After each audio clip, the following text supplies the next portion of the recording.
இன்றைய தியான வார்த்தை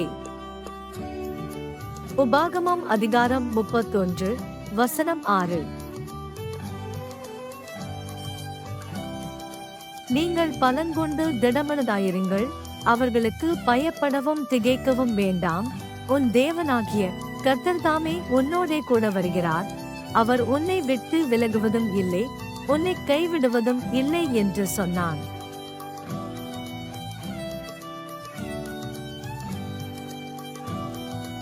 Deuteronomy chapter 31 verse 6.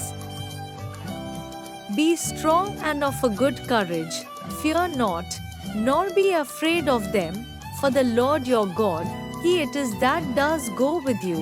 He will not fail you, nor forsake you.